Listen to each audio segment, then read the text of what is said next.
நம்ம யோசிக்க கூட முடியாத ஒரு ரகசியம், இந்த உலகத்தையே அழிக்கக்கூடிய ஆயுதம் இப்ப வரைக்கும் நம்ம கூட தான் இருக்குன்னு சொன்னா நீங்க நம்புவீங்களா?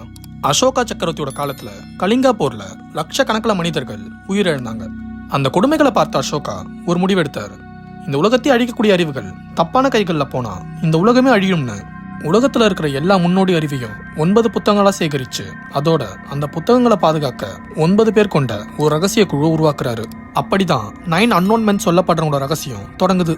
இந்த ஒவ்வொரு புத்தகத்தோட அம்சம் என்னன்னா, ப்ராபகண்டா, பேசினாலே உலகையே மாற்ற முடியும் கலைகள், பயாலஜிக்கல் வார்ஃபேர், நோய்களால யாரை வேணாலும் சேதப்படுத்தி ஒரு போரையே அழிக்கக்கூடிய அறிவு, ஆன்டி கிராவிட்டி டெக்னாலஜி, விமானாஸ் போல உலக தூரத்துக்கு பறக்கிற அறிவியல், ஆல்கமி, எந்த ஒரு பொருளையும் பொன்னாக மாற்றக்கூடிய ரகசியம், யூனிவர்சல் கம்யூனிகேஷன், எல்லோரோடையும் ஒன்று சேர்ந்து பேசி உலகத்தையே உங்களால் வசியம் கொள்ள முடியும், காஸ்மாலஜி, டைம் டிராவலோட அறிவுகள், லைட் அண்ட் எனர்ஜி, ஒளியை அடக்கி வளர்க்கவோ அல்லது அழிக்க பயன்படுத்தக்கூடிய ரகசியங்கள், சோசியாலஜி, ஒரு சமுதாயத்தை உருவாக்கவோ அல்லது அழிக்கவோ முடியும், மைக்ரோபயாலஜி, எந்த ஒரு நோய்களுக்கான காரணங்களும் எப்படிப்பட்ட நோய்களுக்கான மருந்தும் கண்டுபிடிக்கக்கூடிய அறிவு. இந்த 9 புத்தகங்களும் இன்னைக்கு கூட 9 அன்னோன் மென் சொல்லப்படும் கூட்டத்தின் கையில தான் இருக்குன்னு சொல்லப்படுது.